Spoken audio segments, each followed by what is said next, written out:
the process is still on. So, but in that context, how do we, how do we take in those commentary coming from people now, given that the process is not over yet in terms of the collation? Do we take it out full value, face value, or with a pinch of salt? Yeah. Well, yeah, all right. Thank you, and congratulations, you guys. You're doing quite a pretty job. Thank you. In this election season. Now, let me take it this way. I think that head or tail, Nigeria should win. Should. Oh yeah. And I think that all players and gladiators must have this at the back of their mind, so that we can excuse ourselves from some kind of challenge that we were struggling to excuse ourselves later in the day. This process is still on, and it can be anybody's game.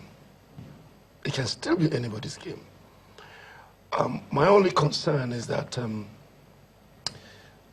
INEC needs to buckle up as an institution of state. In what context? What they are taking Nigerians through is highly anachronistic, backward, and which aspect now? The in terms of the process of announcing results. But that's what the law requires. No, it's not about the law. It's about thinking a process through. You need to find a better way. There's always a better way to do things. That's why, your sons and your daughters go to school. But what's the best way? Yeah. Well, technology. But that was not approved. Listen. I mean, the politicians. The amendment of the politicians. The amendment was rejected by the president. That's the point I'm making. It's clear now that for whatever reason, why that amendment was not signed, it is now that we begin to query why was it not signed? Because you are taking Nigerians through a very painful process. And when you do this kind of things, you create the vacuum for conversations that stoke the kind of emotions you're seeing now. Senegal just had an election on Sunday. And the feelers were getting, that result is out. Now, I don't see why we were doing this paper thing.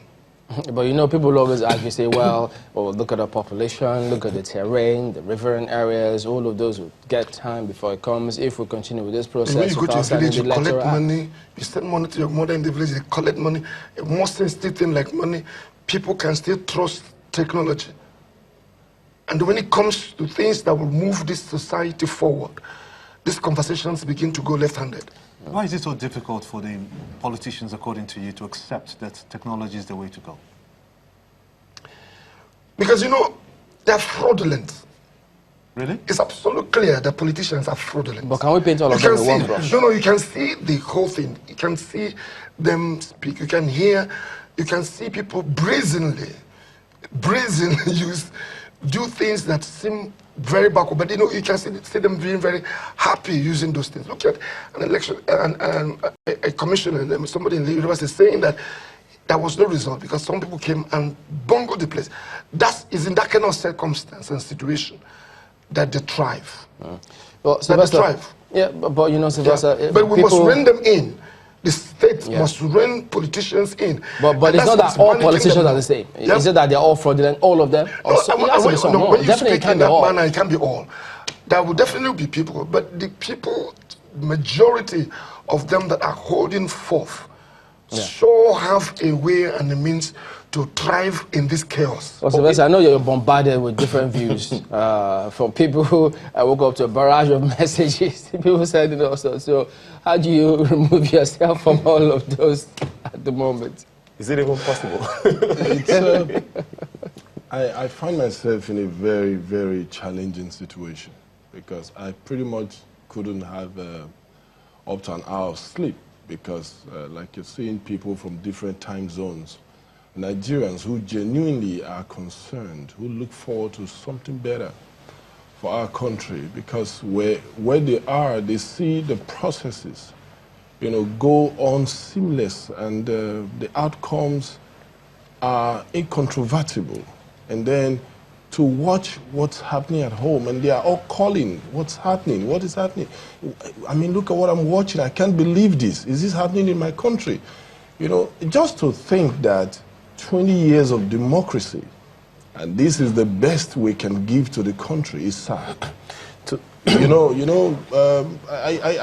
can remember clearly after the auction of the digital mobile license, just before the GSM was introduced, because of the transparency and the way that process went, and then the way the regulator followed up. Do you know countries across the continent, and even in Asia, were sending their regulators to come and understudy the Nigerian system, how we worked it, how we got it right. And within 5-6 years, we were ranked among the top 20 telecom markets in the world.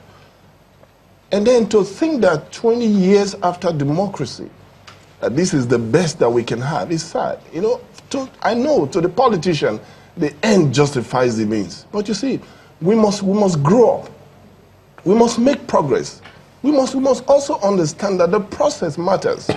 The end must not always justify the means. We must ensure that the processes are right. Look at, you're watching ballot boxes are being snatched by agents of state. These are people who are supposed to prevent the snatching of ballot boxes. Those who are supposed to ensure that things are done decently and in order. They are now the ones that are becoming accessories to this distortion, to this mayhem. It is unacceptable. It's unacceptable. Since this Fourth Republic experience started, we've had very number of political parties progressively since 1999 until now. This is the largest so far, and according to INEC, 23,000 candidates. And if we look at this last election and we do the math, we're looking at some 250 million ballot papers, and of course calculate other things along the line.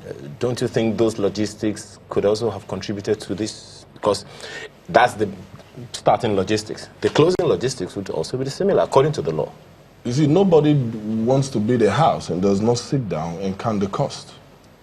I think that the electoral management body sat down, counted the cost, said it could deliver. If from the onset they told us they couldn't deliver, then we look for alternatives. They told us they could deliver. They told us they were ready. But we didn't particularly look at the means, which is what you're underscoring. See, these are bodies statutory set up to perform these roles, to carry out these duties, and they committed to it. And of course, they were hired to do the job. All the resources they required. I remember when we were having a back and forth with the National Assembly, they need to come back, because if they didn't come back, the election will be threatened, they needed money, and all they required was made available. I remember even after the election was postponed, one of the agents asked, one of the candidates did ask the INEC chairman, are you going to have funds constrained because of this extension? He said, INEC is not complaining. So that to me presupposes that INEC was confident that everything was in place. Now, if what we are seeing is all they can deliver, you can't come back now and tell us, we had these number of political parties. You approved their registration. Will you blame it on INEC, considering that the challenges it went in getting its funding, and considering also the fact that for organizing an election, it starts from the end of the current election that is happening, preparing towards 2023, and you have 4 years, and you're getting the approvals of your monies within a year. Would you solely blame it on INEC? Let me come in here. And you made a comment which is, I cannot want to build a house and you don't sit down and you count the cost. The moment I saw the number of political parties this guy is approved, this was sure to happen. What is the place of leadership? Where is the place of strategy? Where is the place of execution? If you give this thing to the private sector, they will do a thorough, better job. There's nothing This is not rocket science. They're not reinventing the wheel. There are processes. These guys travel abroad. These guys are election monitors in some other climes. Is this what they see? If Mahmoud, the INEC chairman, goes in all those places they say they invite him to be, because they know themselves, do they put him through this pain? In those climes, Was the military invited into the process? Listen, it's, you know, Nigerians have gone beyond this, and nobody's going to pull a wool in our eyes. We've gone beyond this kind of process. Individuals, he just made a comment, individual systems and lifestyles have gone beyond this whole process. We can do a lot better than this. A lot better.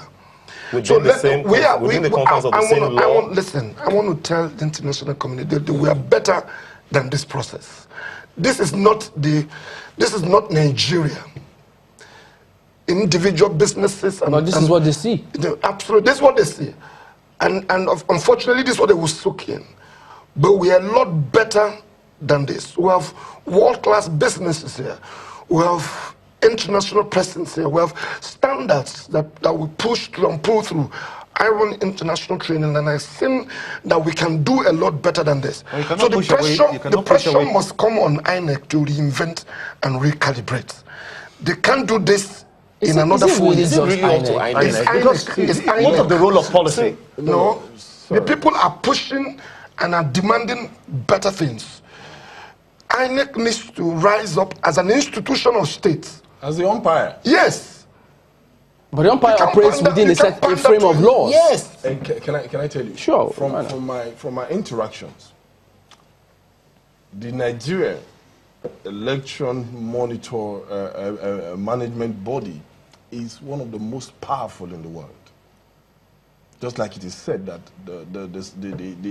the typical president of Nigeria is only second to one. There are enormous powers. The laws are there that empowers INEC to deliver, you know, for Nigerians and to Nigerians. Yes. Yes. Because take us through that. The Electoral Offences Act, they're there. Anyone that contravenes, INEC has the power to commit such a person. Make the person to face the music. But gentlemen, let's look at this in context, because the day that the elections were rescheduled, then when INEC, I think it was the day after, when INEC was then giving their briefing, the chairman said, we need to have a conversation about election management process in the country. Isn't that him saying, look, if we leave it this way, we may have this challenge again? Chamberlain, you know... He said that himself. Without trying to play the devil's advocate, you know, I don't buy that. The INEC chairman wasn't appointed a week before the elections. Neither was he appointed 1 month before.